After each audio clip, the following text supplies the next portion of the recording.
গাজায় ইসরায়েলি হামলায় ৩৪ ত্রাণ প্রত্যাশী সহ আরও ৬৩ ফিলিস্তিনি নিহত হয়েছে। রোববার অনাহারে ২ শিশুসহ ৬ জন মারা গেছে। গাজায় অবরোধ ও অনাহারের মধ্যে যুদ্ধবিরতির আলোচনা অর্থহীন বলে জানিয়েছে হামাস।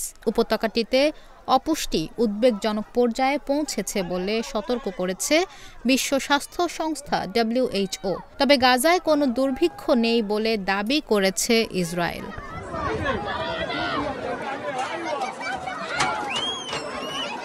বার্তা সংস্থা রয়টার্স বলছে ২১ মাস ধরে ইসরায়েলের অবরোধের কারণে ভয়াবহ খাদ্য সংকট দেখা দিয়েছে গাজায়। সাম্প্রতিক সপ্তাহগুলোতে গাজায় ত্রাণ প্রবেশ সম্পূর্ণ বন্ধ থাকায় দুর্ভিক্ষ দেখা দিয়েছে সেখানে। উপত্যকাটিতে এ পর্যন্ত অনাহারে ১৩৩ ফিলিস্তিনির মৃত্যুর কথা জানিয়েছে স্বাস্থ্য মন্ত্রণালয়। গাজায় অপুষ্টির মাত্রা উদ্বেগজনক পর্যায়ে পৌঁছেছে এবং তা বিপজ্জনক গতিপথে রয়েছে বলে সতর্ক করেছে বিশ্ব স্বাস্থ্য সংস্থা। তীব্র অপুষ্টি আর অনাহারে গাজায় মৃত্যু বাড়তে থাকায় আন্তর্জাতিক চাপের মুখে সেখানে সীমিত ত্রাণ প্রবেশের অনুমতি দিয়েছে তেল আবিব। তবে গাজায় কোনো দুর্ভিক্ষ নেই বলে দাবি করেছেন ইসরায়েলের প্রধানমন্ত্রী বেনিয়ামিন নেতানিয়াহু। হামাস ইসরায়েলের বিরুদ্ধে গাজাবাসীকে অনাহারে রাখার মিথ্যাচার চালাচ্ছে বলে অভিযোগ করেন তিনি। বেনিয়ামিন নেতানিয়াহু বলেন, গাজাবাসীকে অনাহারে রাখার নীতি প্রয়োগ করেনি ইসরায়েল। আমরা ত্রাণ প্রবেশের সুযোগ দিয়েছি বলেই ফিলিস্তিনিরা বেঁচে আছেন। গাজায় নিরাপদ করিডর খোলা হয়েছে।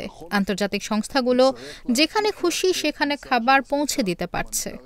একই দাবি করে ইসরায়েলি সেনাবাহিনীর মুখপাত্র বলেন, যুদ্ধ সত্ত্বেও তারা গাজায় মানবিক ত্রাণ প্রবেশ করতে দেয়ায় সেখানে কোনো অনাহার নেই।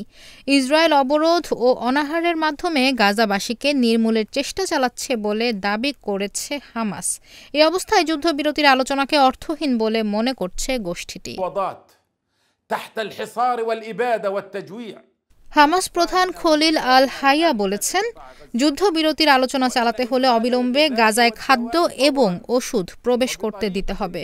ইসরায়েলের সঙ্গে সব ধরনের রাজনৈতিক, কূটনৈতিক ও বাণিজ্যিক সম্পর্ক ছিন্ন করতে আরব ও মুসলিম দেশগুলোর প্রতি আহ্বান জানাচ্ছি। গাজায় যুদ্ধের পরবর্তী পদক্ষেপ নিয়েই ইসরায়েলকেই সিদ্ধান্ত নিতে হবে বলে মন্তব্য করেছেন মার্কিন প্রেসিডেন্ট ডোনাল্ড ট্রাম্প। হামাসের সাথে যুদ্ধবিরতির আলোচনা ভেস্তে গেছে বলেও মনে করেন তিনি।